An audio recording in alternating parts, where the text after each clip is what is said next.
Hello, 슈퍼카에기. Hello. Nice to see you. 일단 제 소개부터 하겠습니다. 오늘 관객과의 대화를 진행할 연극평론하는 연극평론가 이경미라고 합니다. 저는 이경후입니다. Ja, ich bin Theaterkritiker in Korea. Ja, nice to meet you. Nice to meet you. It was a very touching moment now to hear applause, to hear real applause by people, wasn't it? Kind of, I think it was the recorded applause in Munich, but I haven't heard that of amount of people applauding in such a long while. 이렇게 여러분들이 진짜로 실제로 박수 치는 소리를 들은 게 굉장히 오랜만이라서 되게 감동이 있었던 것 같습니다. 네, 자. I didn't. 예, 그래도 이제 제가 시작이니까 한마디 하면 드디어 이제 극장에서 아니면 우리가 심각하게 고민해야 할 것이 왔다라는 생각이 듭니다. 옛날부터 아주 오랜 옛날부터 인간은 스스로 인간이 무엇인가에 대해서 끊임없이 규정을 하고 그 안에 소위 정상적인 인간으로 우리들을 가두어 왔었죠. 그리고 그것을 넘어서서 이제 기술과 기계의 도움을 얻어서 세상을 통제하고 세상을 자기화하고 그러다 이제는 이런 인공지능 로봇까지 만들어서 우리가 너무 닮은 기계를 바라보면서 이제 진짜 인간이 무엇인가에 대한 질문을 다시 시작해야 한다고 생각을 합니다. 그리고 이 언캐니 밸리라는 공연이 그 질문을 저희와 함께 하고 싶었던 것은 아닌가라는 생각이 듭니다. 어떠신지요? Yeah, I mean, the question is how fragile do we allow ourselves to be, or how much more and more efficient do we want to make us? And we have technologies and medicine, and we can keep developing it to live longer and to become resistant to all kind of irregularities. And sometimes that's very good. I mean, the fact that we are communicating, it's possible through certain technologies. But the question is, how far do we want to go that road? 네, 그 인간이 스스로 얼마나 위태로운 상태를 스스로 허용할 수 있을지, 그리고 그 반대로 또 얼마나 효율적으로 살아가고 싶어 하는지의 문제인 것 같습니다. 현재 이제 기술이 계속 발달하고 있고 약도 있고 그런 것들이 계속 발전을 하면서 인간의 수명을 계속 늘리려고 한다든지 그런 움직임들이 있고 또 굉장히 많은 불규칙성들에 대항할 수 있게 되어가고 있는데요. 그것이 오늘 이렇게 기술을 통해서 소통하는 자리처럼 좋은 효과를 발휘할 때도 있는데 이제 질문은 이런 방향으로 우리가 얼만큼 가고 싶어 하는가인 것 같습니다. 네, 감사합니다. 자, 이제는 아마 온라인으로도 그렇고 여기 작은 극장에서도 많은 관객분들이 계시니까 적극적으로 한번 질문을 하시면서 공연 중에 그러한 이야기가 있었던 것 같아요. 저는 제 생각으로 여러분들의 시선으로 나의 몸을 만들고 싶습니다라는 말을 저는 우리가 이 스테판 카익이나 이 언캐니 밸리 공연을 하나의 프로그래밍된 하나의 공연이 아니라 진짜 우리들이 교감할 수 있는 살아있는 공연으로 만들기 위해선 여러분들의 시선, 여러분들의 말이 필요할 것 같습니다.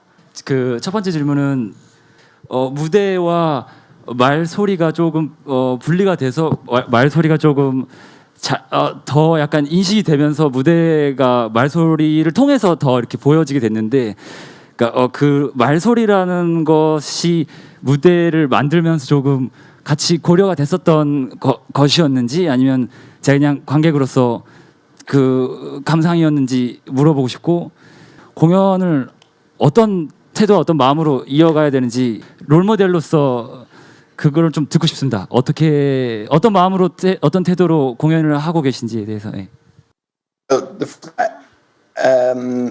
Obviously there is a knowledge of everybody in the audience, may it be a physical audience in the same space or may it be watching the video.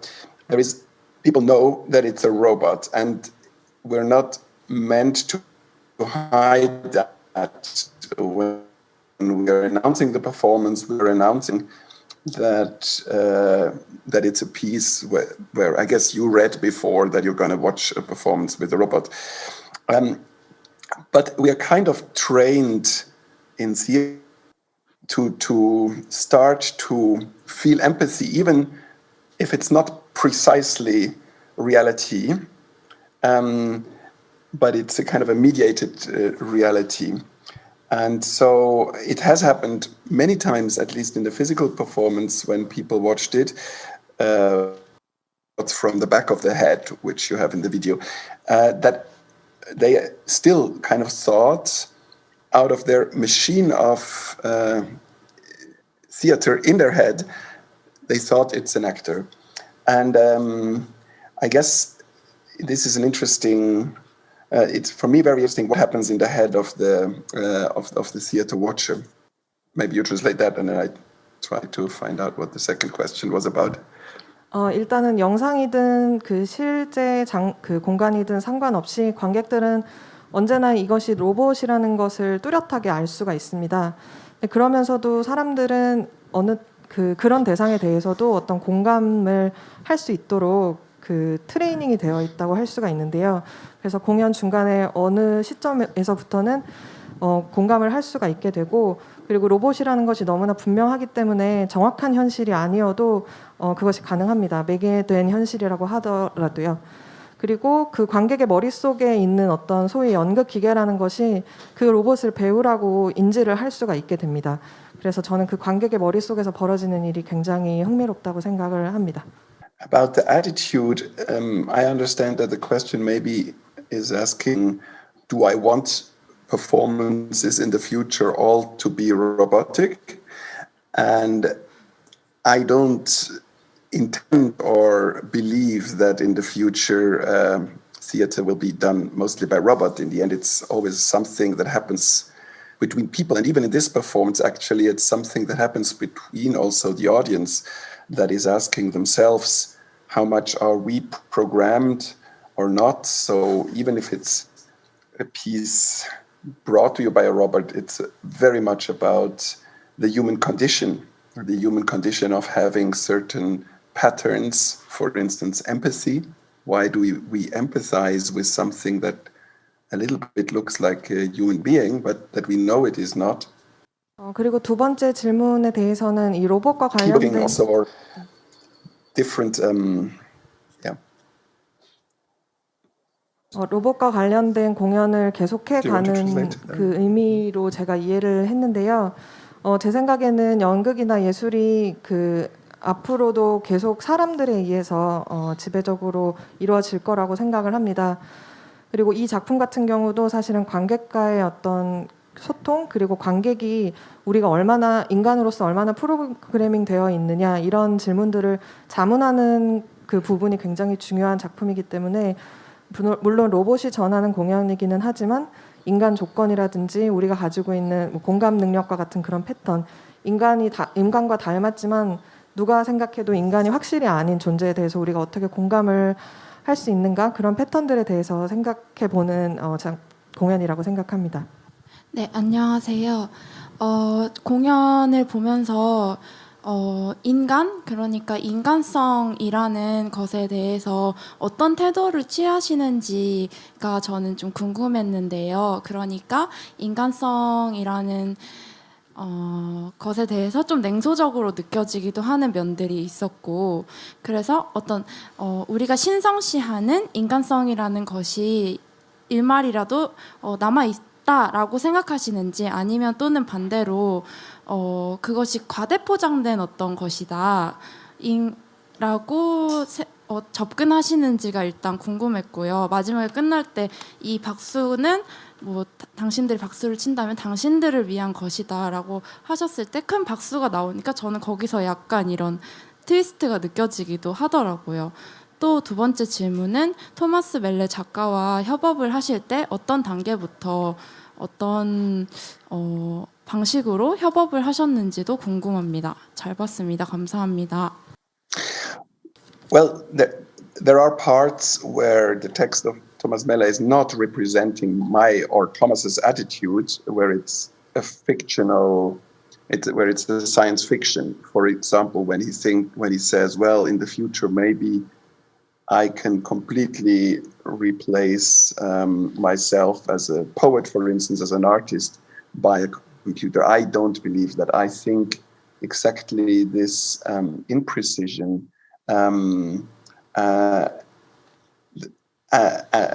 is what makes us artists, when we see the whole thing. In artificial intelligence, in the end, is programmed by human beings, and so it's not, and it won't be the other way around.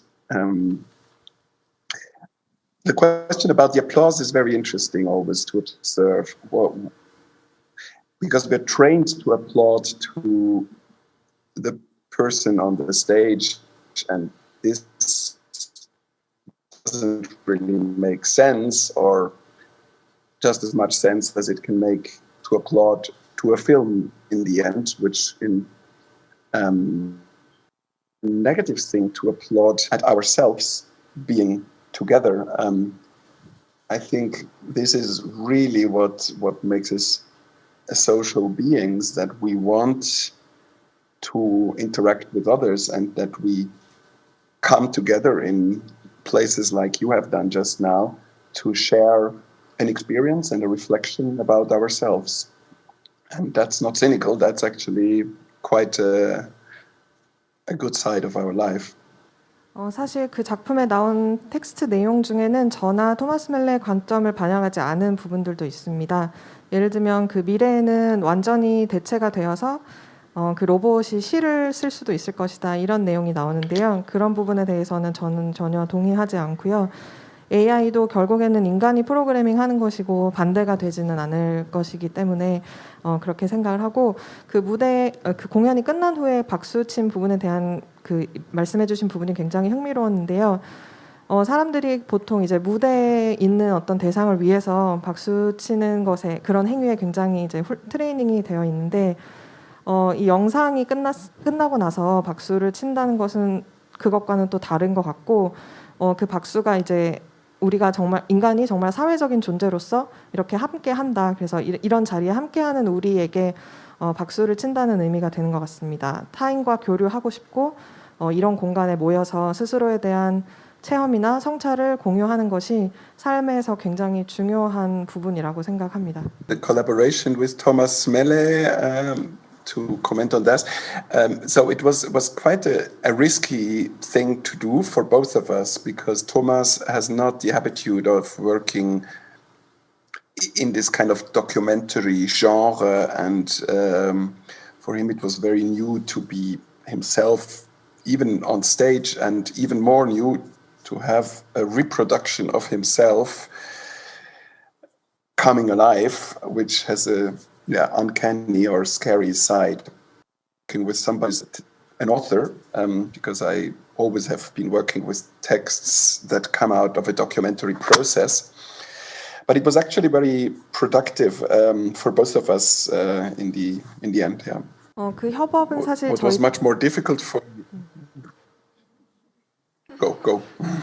협업은 저희 둘 모두에게 굉장히 리스크가 있었는데요. 일단 토마스 멜레가 이런 다큐 장르에 대한 그 경험이 없고, 그리고 자기 자신으로서 자기 자신이 무대에 드러나야 하고, 심지어 그것이 자신의 어떤 복제품을 드러낸다는 것이 굉장히 언캐니하고 좀 무서울 수 있는 부분이었기 때문에 리스크가 있었는데요. 그 사실 과정은 결국에는 굉장히 생산적인 과정이었습니다.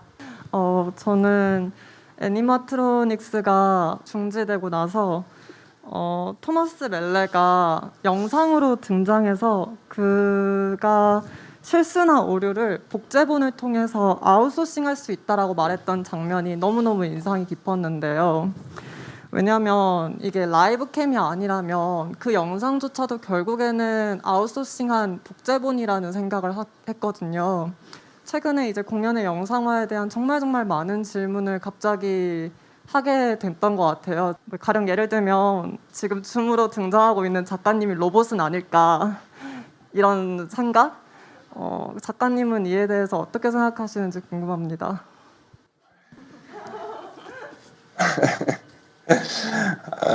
What can I do to prove that I'm not a robot? That's an 어떻게 interesting 증명을 question. 제가 해야 될까요? I can show you the back of my head. There is no. 일단 머리 뒤가 기계가 아니고요. Oh, sorry. There is a church right next to me making noise. 바로 앞에 성당이 있어서 Yeah, I mean it's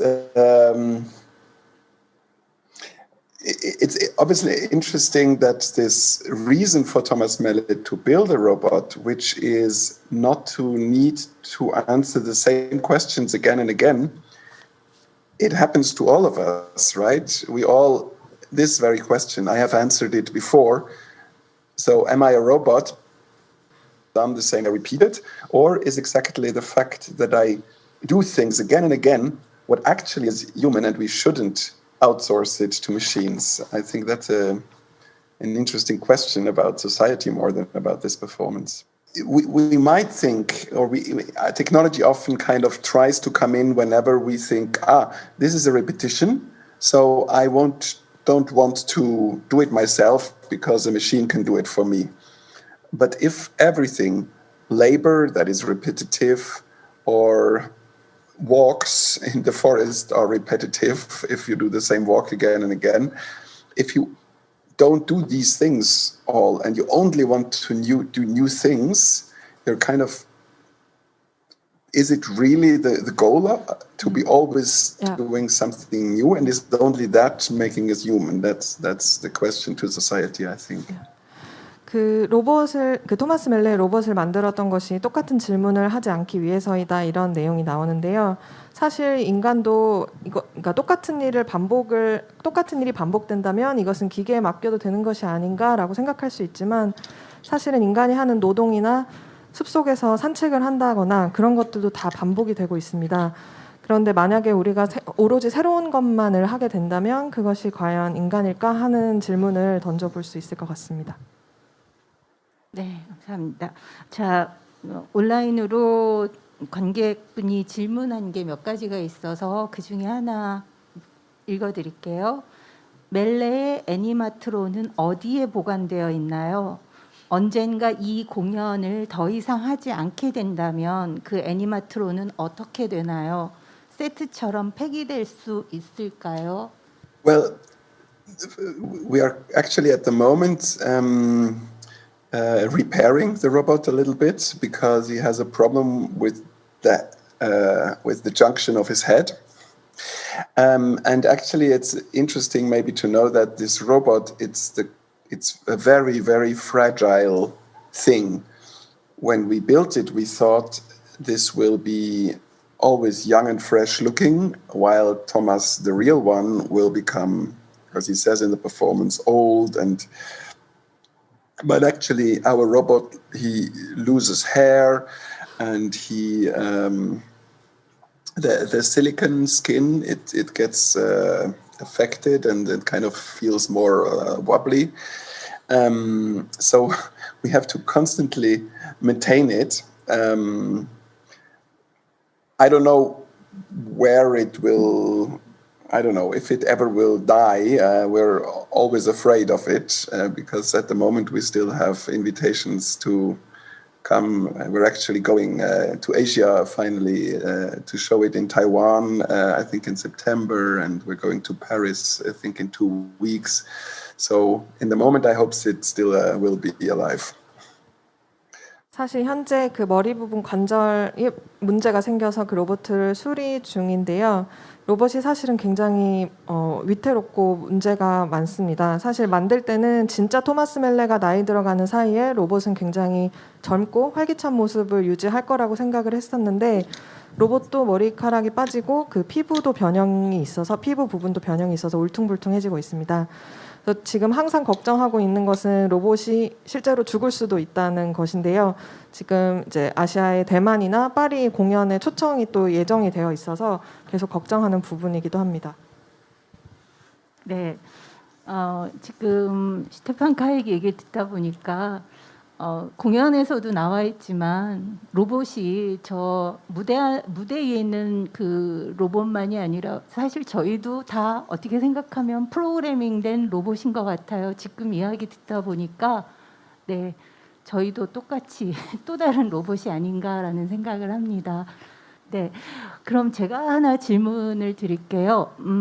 공연 중에 계속 시어터 머신이라는 이야기가 나오면서 저는 이 공연에서 연극이 무엇인가라는 생각도 했었어요. 그래서 이 연극 안에서도 가장 인간의 그 모방 본능이 가장 어떤 대상과 완벽하게 되려고 저희가 뭐 요새 한국 연극도 그런 연극은 없습니다만 그래도 그랬었는데 그 시어터 머신 이야기를 하면서 이 언캐니 밸리는 연극이라는 것에 대한 일종의 좀 약간 패러디도 하고 있다라는 생각이 들었었거든요. 그래서 무대에서 그 자기도 아닌 어떤 역할을 수행하기 위해서 그 역할이 되려고 기계적으로 움직이고 기계적으로 발성했던 우리가 한 200년, 300년 전에 연극의 어떤 정설이라고 생각했던 이런 것들에 대한 약간 패러디도 하고 있다라는 생각이 들면서 연극에 대한 질문, 예술에 대한 질문을 하고 있다라는 생각이 좀 들었습니다. Well, obviously, in the first level, it's simple puppet theater,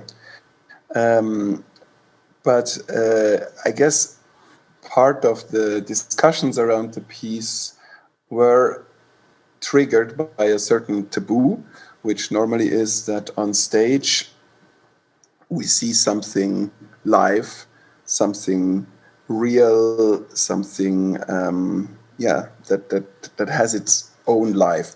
But we forget that the whole theater machinery around it is already robotized. Sound techniques, video techniques, lights techniques, theater machinery, already since the Deus Ex Machina in Greek theater, has always been there to kind of artificially sustain the system, and to replace what is in its center is very much, yes, a reflection about what is live art. And for me, what was the most difficult was the fact that I could be very precise, and that's what we often try to do in theater. We try to be very, very precise in our repetitions, get more and more better and better.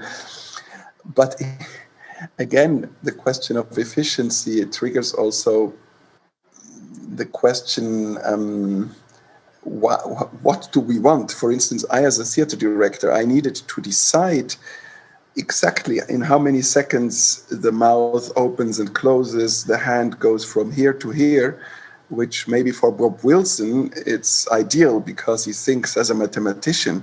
But I rather work with life as it is. And here I needed to do something which is more classic maybe than my documentary theater normally is. I do imitation of life. And an interesting experiment for sure, but I'm also very happy that my piece after this is a very different piece where it's again a non-human intelligence, but this time not a robot on stage. In my newest piece, there is an octopus on stage, which is a very intelligent animal, which is much too often eaten, especially in Korea. But it's totally unpredictable in its intelligence when we don't understand yet its intelligence. So I was very happy to have something that is not so precise and not repeating exactly the same thing. 일단 아주 1차적으로는 그 옛날 인형극을 생각할 수 있을 것 같고요. 그리고 또 이 작품에 관해서 나눴던 이야기들 중에 그 이제 연극과 관련한 어떤 터부라고 할 수 있는데요. 무대 위에는 살아있는 것 그리고 리얼한 것이 있어야 된다. 자기 생명을 가지고 있는 존재가 있어야 한다. 라는 터부인데 사실은 우리가 잊고 있는 것은 그것을 둘러싼 그 장치들, 뭐 사운드, 영상, 조명 이런 것들은 전부 다 기계라는 것입니다. 그래서 그 주변을 둘러싸고 있는 연극 기계 또 데우스 엑스 마키나라는 것을 우리가 잊고 있는데 그런 것들이 인위적으로 연극이라는 시스템을 계속 유지하고 있고요.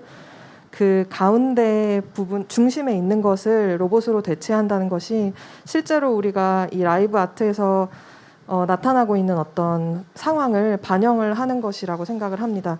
그리고 이 작품에서 제가 가장 어렵다고 느꼈던 부분은 제가 한없이 정확하게 할 수가 있다는 그 점이었습니다. 물론 연극에서 우리가 그 계속해서 더 정확성을 가하려고 하고 점점 더 낮게 좋게 만들려고 하지만 그 효율성의 문제를 생각을 해봤을 때 정말 우리가 원하는 것이 무엇인가라는 생각을 하게 되는데요. 연출가로서 뭐 입이나 손의 움직임을 정확하게 그 몇 초 단위까지 또 위치까지 정확하게 할 수 있는 공연이다 보니까 이것이 스스로 수학자라고 생각을 하는 로버트 윌슨 같은 연출가에게는 굉장히 좋았을지 모르지만 저는 그 어떤 살아있는 것을 있는 그대로 가지고 작업을 하는 사람이다 보니까 그런 점이 어려웠고 이 작품에서는 오히려 제가 항상 하는 다큐 연극에 비해서 오히려 굉장히 클래식한 삶의 모방이라는 것을 작업했다고 할 수 있습니다. 그래서 그 다음 작품으로 똑같이 비인간 지능이기는 하지만 로봇이 아니라 문어, 한국에서도 많이 먹는 문어를 그런 그 비인간 지능을 가지고 작업을 하고 있어서 굉장히 즐겁게 작업을 하고 있는데요. 이것은 기계가 아니라 아주 예측 불허의 지능입니다. 그래서 전혀 정확하지 않고 반복도 전혀 하지 않습니다. 결국은 내가 누구인가에 대한 질문을 저희가 계속 가져가야 되는 것이라고 생각을 합니다. 극장에서도 저희가 이렇게 공연을 보지만 관객인 나는 누구인가, 사람들과의 관계 속에서도 내가 누구인가라는 것에 대한 명확한 질문을 가져가야 되지 않을까라는 생각이 들고요. 혹시 마지막으로 한국 관객들한테 잠깐 마지막으로 해주시고 싶은 그러한 이야기가 있으면 짧게 부탁드리겠습니다. Yeah, it's a very special form of discussion we are having because through the distance and through a piece that is so it's I would feel it's a pity we could not communicate directly in the space, but I think it's a good question to end with the question who are we? Who are we programmed as? Because I think making the imitation of life in this piece, I really started understanding that, which probably artists, when they do drawings of reality and they try to copy it, or when they make sculptures of reality, in a similar way, I had to kind of reproduce life. And when you do that, you start to understand something about the artificiality of our own life, I guess. And that, I think you described it in your questions as well, is what really we will have to ask ourselves as well when we start to come out of our little lockdown bubble and be social beings again. Who are we and how do we want to interact with each other on a human level without leaving it all to technology? 이렇게 특이한 방식으로 또 이런 방식으로 이야기 나누고 또 작품 보여드릴 수 있어서 즐거웠고 다음번에는 그렇지만 실제 공간에서 함께 소통할 수 있으면 좋겠습니다. 그리고 마지막으로 해주신 그 우리가 누구인가라는 물음에 대해서도 우리가 누구인가 그리고 특히 우리가 어떤 사람으로서 어떤 인간으로 프로그래밍 되어 있는가를 계속 물어야 한다고 생각을 합니다. 이 삶의 모방이라는 측면에서 작업을 하면서 그 계속해서 눈에 보이는 것을 정확하게 모방하려고 하는 그 드로잉이나 조각가처럼 저도 어떤 면에서 삶을 계속 복제하려고 한다는 느낌을 받았는데 그러면서 알게 된 것이 오히려 우리 삶이 가지고 있는 인위성이었던 것 같습니다. 그래서 이런 락다운 상황에서 벗어나고 우리가 또 사회적 존재로 다시 살아가면서 그 점에 대해서도 더 생각해 본다면 좋겠습니다. 네, 감사합니다. 우리 스테판 카이기한테 마지막으로 박수하면서 Thank you for your time today. 감사합니다. 감사합니다. And I 네.